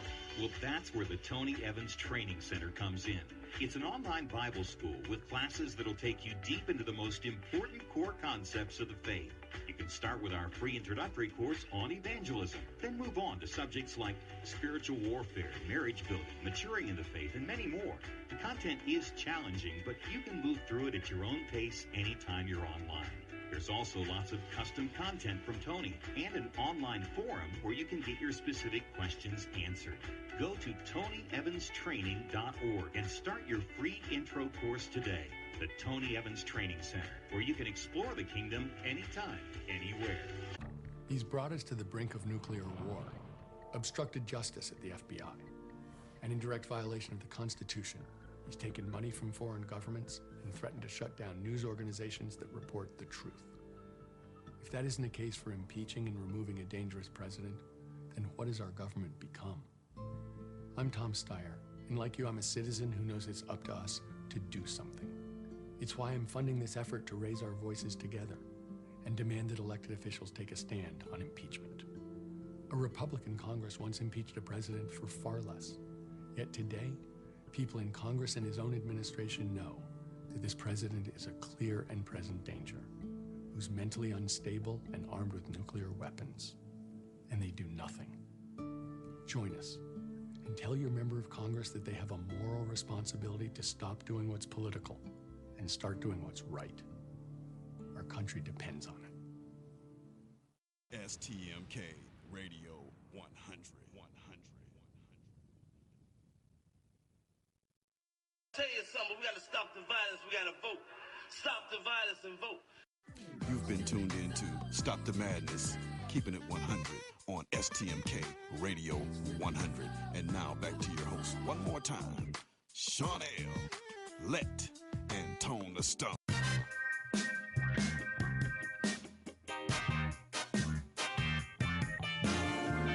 White America must see that no other ethnic group has been a slave on American soil. That is one thing that other immigrant groups haven't had to face. The other thing is that the color became a stigma. American society made the Negro's color a stigma. America freed the slaves in 1863 through the Emancipation Proclamation of Abraham Lincoln, but gave the slaves no land or nothing in reality, and as a matter of fact, to get started on. At the same time, America was giving away millions of acres of land in the West and the Midwest, which meant that there was a willingness to give the white peasants from Europe an economic base. And yet it refused to give its black peasants from Africa, who came here involuntarily in chains and had worked free for 244 years, any kind of economic base. And so emancipation for the Negro was really freedom to hunger. It was freedom to the winds and rains of heaven. It was freedom without food to eat or land to cultivate, and therefore it was freedom and famine at the same time. And when white Americans tell the Negro to lift himself by his own bootstraps, they don't look over the legacy of slavery and segregation. I believe we ought to do all we can and seek to lift ourselves by our own bootstraps, but it's a cruel jest to say to a bootless man that he ought to lift himself by his own bootstraps. And many Negroes, by the thousands and millions, have been left bootless as a result of all of these years of oppression and as a result of a society that deliberately made his color a stigma and something worthless and degrading.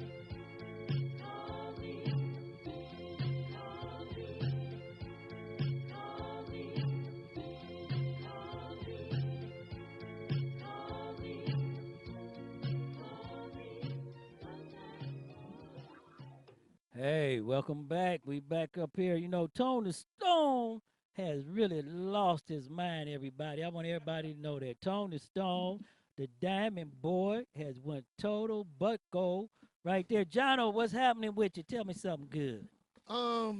Living life, man. I've been sick the last couple of weeks. I'm just feeling a lot better, man. Good to be back in the studio. You know, Sax man. Around my good peoples. I don't know what's wrong with Tone, but Tone's all right because Tone. I know what's wrong with Tone. I know what's wrong. Tone need a hug. Right, but But it ain't so much that. I come in uncussing me. Y'all telling me to shut up. I didn't mean Jay. I didn't mean to say that. I apologize. We good. Hey, my cab. Hey, I'm in a bad situation. I almost get carjacked. My Cavaliers got beat up last night. Oh, don't blame hey, Brian hey, I'm in withdrawals and everything. My Browns, Mayfield took a L. Everything is just working hard in the land. If that's the only problems you got is the sports team losing, you all right. You doing all right. Exactly. See, that's the problem. But I want to go back. I want to go back to this because we was talking about issue 1, and we was talking about the community, and we talking about the activists, and I called the activists out, and I want to say this when I called the activists out. They got to change up their game. They got to stop this marching. They got to stop this protesting. Right now, every activist should be out in the street getting people registered and making sure that they get to the polls. That's very important, especially on this issue 1, because everybody talked about mass incarceration and all these people with felony 4s and 5s that are in jail that should have got help and they didn't get the help. And I just want to say this right here. We're going to go right into our final segment for the last 20 minutes or so. And I want to talk about this because this is very important. And this is the opiate crisis here in America. Sean, I want to say this. The reason why it's the way it is because people saying, okay, I'm going to send out the ambulance. We're going to give you the Narcan. We're going to revive you and send you on your way. Well, see, this is the problem, Sax, man, that once again. No, I mean, that's what it is, though, John. I mean, they revive them and they send them on their way. But this is the problem. What are they supposed to do? But no, John, you are in possession of illegal narcotics. You should go to jail. Well, John, this is the problem here. And see, Saxman brings out a good point, and this is the problem where everybody. That didn't help the crack problem. Right. Send everybody to jail. Well, see, this is the problem we in right now. I mean, but you know what? People see that's the one crack thing. problem ain't costing us no money. That fentanyl and opioid situations cost us money. You know why? Because they got to keep supplying the first responders, police officers, fire, and EMS. But Saxman, why are they doing with it? the stuff? Wait a minute, Saxman, hold on. And they're using it every single day. But 200,000 people died since 1999 to now. But Saxman, on that stuff. But Saxman, let's say this right here. And you know what?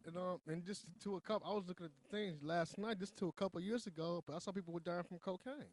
Right, but cocaine and fentanyl and all that. Not is the at the problem. same rate as they on this fentanyl, player. But just see, that's to a couple years ago. Just 116 people just this year. But Saxman, yeah, and I knew 2 of them. But Saxman, everybody on the corner. So think about it. But Saxman, you're looking at the wrong issue right here because that's the wrong issue.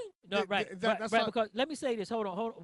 You know what? Listen, no, but wait a minute, John. Hold on. Bring it down because we're gonna go around. We're gonna go around the table on this. Yeah, I want to hear this. But this is the problem right here.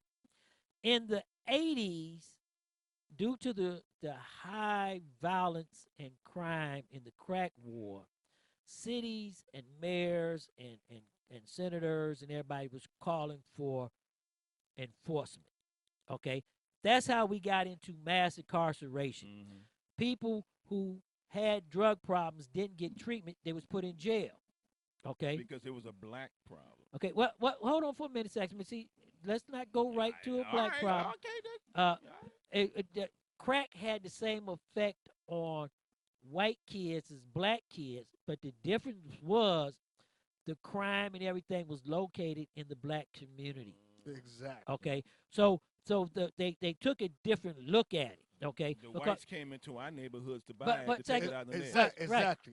But what I'm saying, Saxman, is that it didn't affect their community. Okay, see, this is where we lose track of what's going on. It didn't affect their community, so they wasn't screaming for treatment and stuff. Sean, do you know why? Because see, a drug problem is not a I'm gonna murder you. It's a theft problem. No, but no, it's the same thing. For drugs. No, in the 80s. No, you're wrong. You're wrong. Yeah, you're right. You're right. They will break in your house, take your TV before they kill you first. Saxman, you're wrong. I'm going to tell you where you're wrong. They was killing for that Okay, cocaine. listen to this. The Okay. Jamaicans came into the United States and started the gang wars. They were selling, No, not using. wait a minute, it's still the same thing. It doesn't matter. It's a difference. It's a drug. It's a and it's difference. crime. No. We talking about a person that's on. No, the stuff. we're not talking about a person And on how it we're, affects. No, we're talking All right. about the crack epidemic. Okay, not Of people using. No, because everybody. Listen, Saxman, calm down for a minute. Let's get into it. Most of the killing wasn't over people using. It's about territory and people and robbing. selling. Right. Yeah. But the people who was using was stealing. Saxman. Always. It's a theft Saxman. crime. But if the murder. Back. They wasn't. murder- Hold on, John. They wasn't stealing. The crack epidemic wasn't about theft, because if it was only about theft, they wouldn't have did mass incarceration. Yeah. It was about killing, shooting, People killing. Your robbery. crack- Wait, but Saxman, back. crackheads Saxman, still. back. I mean, who said they did? We never They said that. boosting and Wait, stealing. Sax- That's Never crackheads. said Sax that. man. We're Not talking about the selling. killing. We're talking about the killing. Sax man. Not selling. Okay, Smokers. Saxman, back. Okay. Come back, bring it back. Y'all Okay. know what I'm talking No, about. we don't know anything, and you can explain it in your All your right. segment. Yeah. Just sit back for a minute, okay? It's not about users. You have over 2 million kids sitting in jail right now doing 30-year sentence for having a pound of crack cocaine versus white kids who had a pound of powder. They went home, okay? The white neighborhoods were getting broken into. Their kids were strung out on crack. They were stealing from their mamas. Theft. Wait, Theft. Saxman, back, please. Yeah, listen. Back. Go ahead. Okay, they were stealing in the white neighborhood. Theft. You do not see mass incarcerations in the white neighborhood. If you go back to the arrests in the 80s of white police officers in the suburb arresting for drug and marijuana crimes, it was black kids. Okay, that has nothing to do with the crime bill and mass incarceration. Okay, it had to do in neighborhoods like Watts, Cleveland, Detroit, Chicago, Atlanta. Hardcore killings, drug wars. Okay, It was not about stealing. it wasn't about the users. It wasn't about stealing. It was about the drug boys having gunfights on our city streets, killing. Okay, robberies, and killings. People are making a lot of Okay, money. now when A you lot go of when you money. go to the opiate crisis, okay, the opiate crisis is not in the majority of the black community. Okay, we still have people strung out, but the crack epidemic taught us a lesson. The opiate crisis now is in the suburbs. It's parents doing it in front of their kids. It's white kids taking these opium pills and everything and The dying. pills. I didn't know the pills were Okay. that deep. Now, when Well, they start, it's you're for pain. It's- okay. they are Now, for wait a pain. minute, Saxman, back. Now, when they start dying, and your kids are dying, they did not come into a situation and say we're going to do enforcement. Okay, that's what issue 1's about. Issue 1 is about the opiate crisis. It's about giving these people, not putting felony 4s and 5s on them so they can't get a job where they got to walk the street destitute. Okay, not locking them up for 30 or 40 years. I'm gonna tell you why I have a problem Okay, with it. what? I'm coming to your segment. Yeah, Okay, I want to hear this. but wait a minute. Let's get it where everybody has to understand the difference between the opiate crisis. Okay, let me go right here. Let me stop right here for a minute. Right now, Saxman, as of December 31st, 2017, we have 3,507 drug courts. Okay, you know how in the 80s we didn't have one drug court, not one. The drug court didn't start tonight with. Well, Saxman, you're saying redundant what I just said. I said in the 80s, during the crack epidemic, we had 0 drug courts.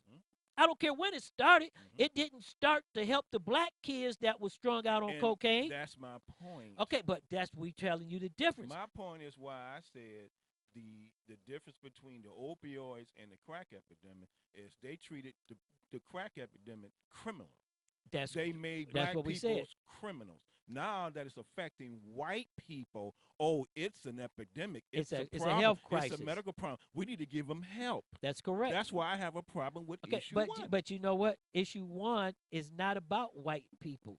Okay, issue 1. They're asking for help now because now it's affecting white people. Wait a minute. They didn't ask for this type of help back in the 80s and 90s. You got the wrong. Well, that's the thing about it. It don't matter if they white, black, red, or Chinese. If they need help, they need help. And where was the help when we needed it? But the problem, it's gone. And it's the gone. And the problem we can't bring that back. And nothing we can do about that right now. And the problem is this: so why they can't do to these people that they did to us? Back up for a minute. Wait a minute, John, hold on. John, wait a minute. Back up for a minute. Why not help them? Wait a minute. Back up for a minute, Sax man. I mean, that sounds like something very hateful. They white, forget them. But see, they didn't help us, so let them. That's what it says. That's what you're saying, Sax man. This is the problem. That's what it sounds like. You have an option. You have Sax man, can you back off the mic for a minute? I'm off. Okay, now this is the problem right here. Okay, you want to make it a black and white issue. Even if you make it a black and white issue, Sax man, young black males will catch the brunt of the problems with the felony 4s and 5s. They're not going to arrest white young males. They're not going to, and if they did arrest them, mama and daddy's not going to let them go to jail. They're going to go in rehab. They have the money, okay, to pay for the representation in court. Okay? That don't make it right still. It doesn't make anything. Issue 1 is saying if you catch a black kid, we're not going to put that black kid in jail for another 20 or 30 years. We're not going to give him a felony where he's going to fight and struggle for the rest of his life. Okay? Shouldn't be doing it in the first place. Okay? Narc sharks, you know why people paying? Come on, Sax. Yeah. You shouldn't be doing it in the first place. I mean, you're right, but I mean, that's American, Sax, man. Come on, everybody do things to make it. I'm sure everybody is. I don't Go ahead, John. You got the floor, John. I'm sure everybody, the average person I've known, has done something illegal. They didn't get away with it. They might have changed their lives later. You know what I'm saying? But what if you? I'm sure. I don't know your past, but I'm sure you had done some illegal things before you became a police officer. And what if you would have got caught and never, and just like you forget about it. You know what I'm saying? You should have did it in the first place. Give up on life? But you change. No, you don't. You don't give up on life, but you life change. gave up on you. Yeah. See, this is the problem. When you get a felony, Sax man, even as a police officer, you know this. When you get a felony, your existence almost stops because one, most jobs won't hire you. Okay, most places won't give you loans. Most people won't let you move into their property. So you're effectively shunned. Okay.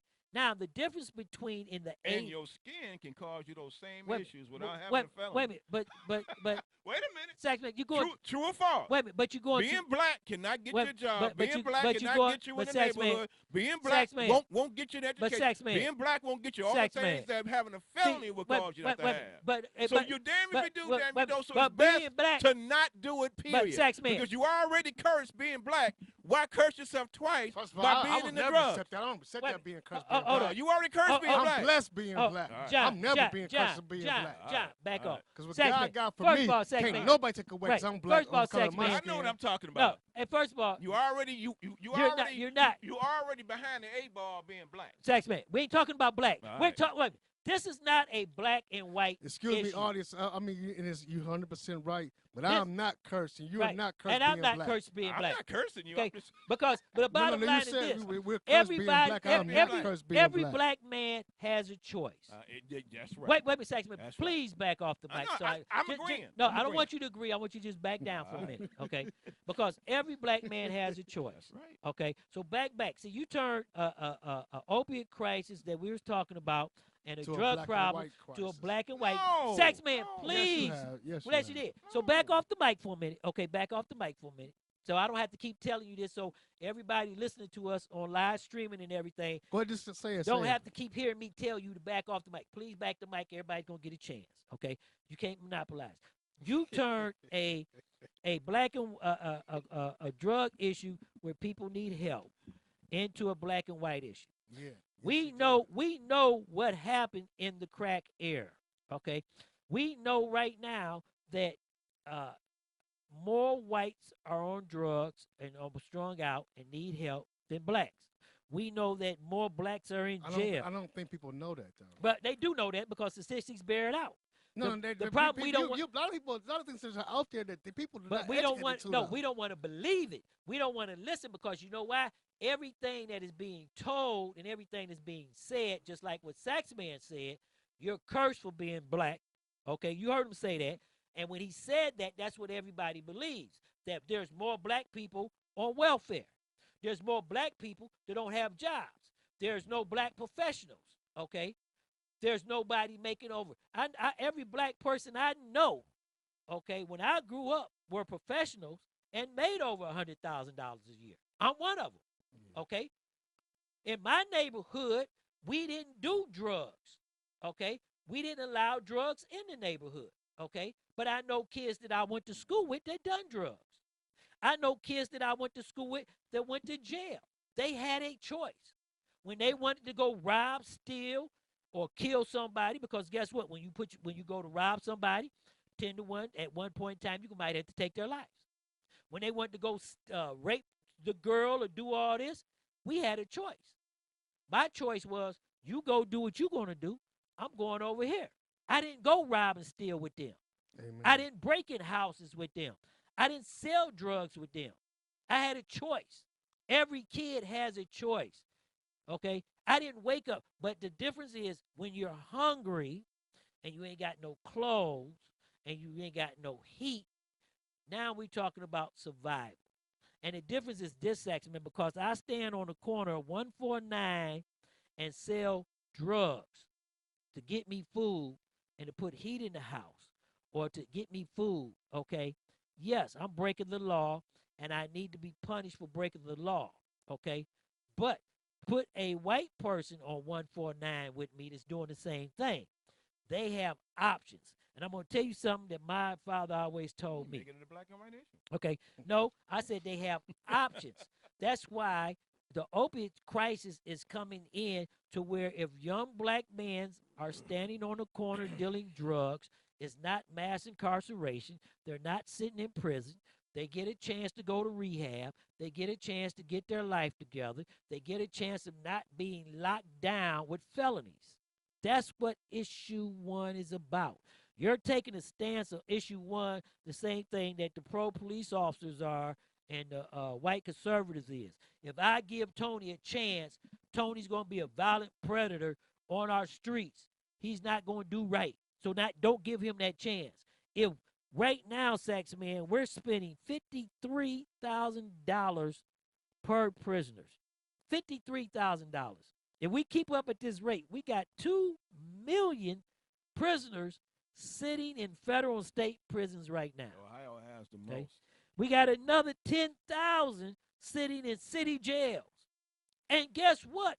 Of those 60, 70 millions, there are hundreds of young black males being housed. Young brown people, Latinos, people who's been disproportionate sentenced in jail. But Tone, what you think about that? Man, I don't know where to come in at. Y'all done made it all over the place. This all I got to say. The black about this. We talking about well, issue 1, and we talking about issue 1. From the way you put it, the way you phrased it, what the law is supposed to accomplish, I think that's a good thing. I think that people need to be getting treatment for drug addiction, and I think that people need to be getting redirected onto something better instead of being sent to prison where, like you said, once that felony is on their record, they're going to fall into a cycle, which most people don't make it out. Most people can't make it out. Most people don't have the patience or the strength to bear that pressure that comes with having that felony on your back and having the stigma of being a prisoner. As far as this opioid crisis is concerned, you want to throw numbers out there. The real number, the main number in this opioid crisis is, I think, $75 billion annually is the money that's being spent dealing with this, whether it's treatment, housing, incarceration, whatever. But you know who the real winner is? The pharmaceutical companies. That's right. People, you can talk about black and white. You can talk about poor people. You can talk about police. You can talk incarceration, whatever. The pharmaceutical companies coming out winners no matter what, and they're the ones who started this crisis. This threw me Go ahead, Jake. I was talking to white guy in the neighborhood. Now it's like we was having a deep talk, and I asked him like, "Look, man, what will make you try? I mean, I'm not trying to say I'm a saint. I've done drugs, but I've never what will make you shoot up something in your arm that would make you sick if you don't use it? I mean, why would you do? This I haven't always made the best choices, but why would you choose that?" And he told me it was the pills he was on. And it was cheaper to use the heroin than it was the pills. I was like, wow, are you for real? You mean to tell me pills got you on heroin? You know what I'm saying? You got addicted to those pills, and it was cheaper to use street drugs than use pharmaceutical drugs. Some drugs are gateway drugs. Sax, man, go ahead. You got the floor now. They are gateway drugs to bigger and worse drugs that's out there. Fentanyl is Vicodin, it's oxycodone, it's opium. That's where the opiate thing come from. You got all this stuff, and it's really designed for your body to be relaxed. It's a pain med. Yeah, it's relaxed. But used in a stronger quantity of it or stronger doses of it is what's putting people under. And that's what it is. You need to do it. You need to get it by prescription. But that's the biggest problem where your opiate crisis started was by prescription. Yeah, that's what I'm explaining. Yeah. From doctors over prescribing the medicine. But let me get some numbers right here, Sax, man. Go ahead. Because you're correcting in a lot of things. I don't want everybody to look at it as a black and white issue because there's no win there because we already know who's going to get the back end of that and who's going to get the back side of that. But let me just run this down before we go off the air because we're going to talk about this next week. You got 39,000 people in America that has used cocaine in their lifetime. And this is starting at the age 12. Wait a minute, this started at age 12. Age 12, but I've used it before. Damn. Then, started 12. Then you have had 4 million people that have used crack cocaine or cocaine in the past year. Okay?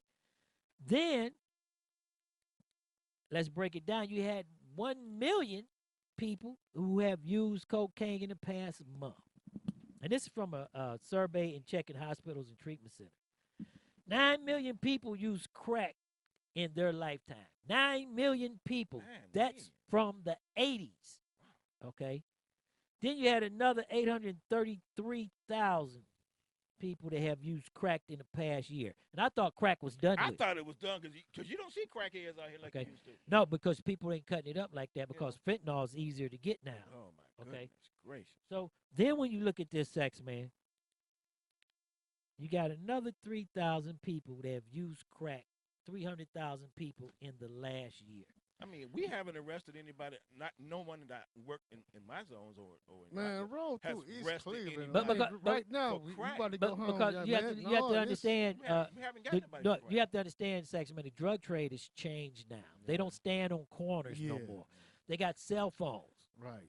They come up into the neighborhood, pull up the car. The guy calls the guy. The guy come out. Come out the building. Come out the exit. Exactly. Right. Yeah. So it's a whole new different. But it's still going on. It's just a different. I want everybody to next week we're going to talk about the opioid crisis in depth and issue 1. But I want everybody before we go off the air. I want everybody to understand voting is very, very important. You hear that, Tom? Okay.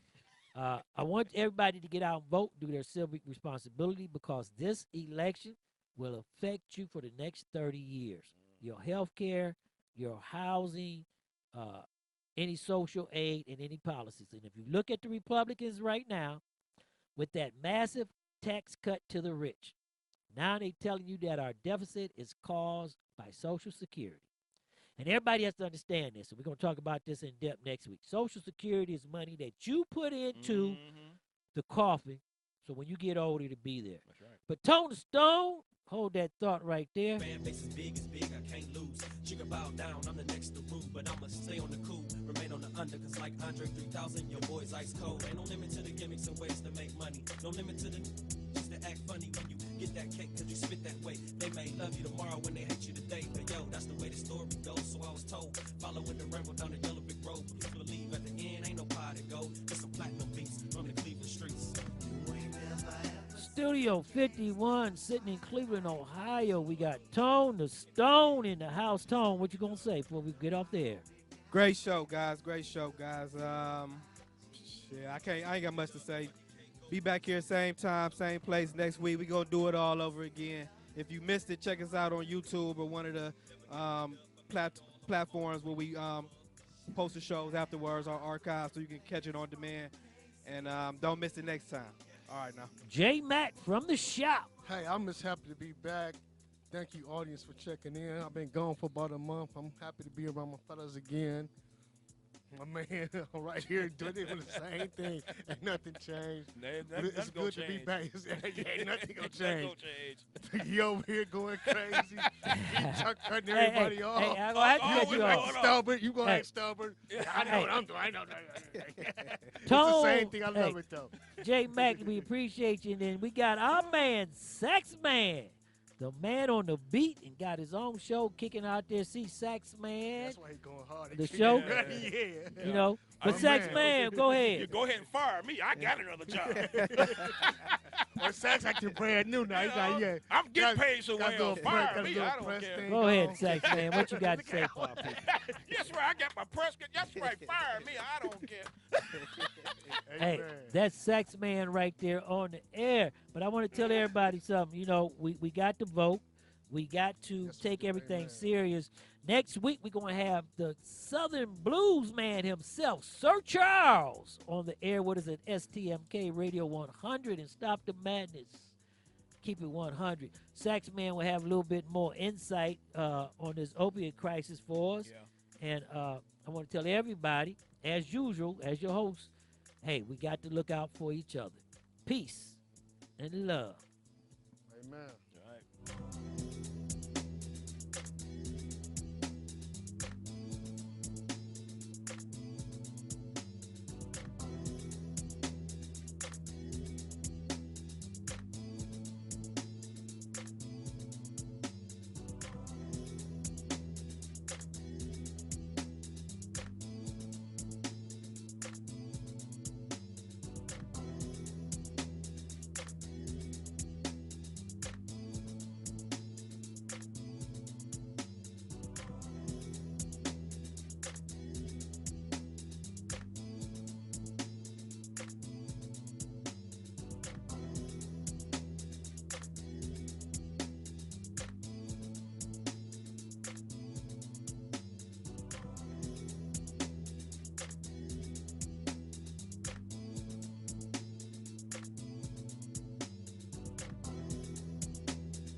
You've been listening to Stop the Madness, Keep It 100 on STMK Radio 100.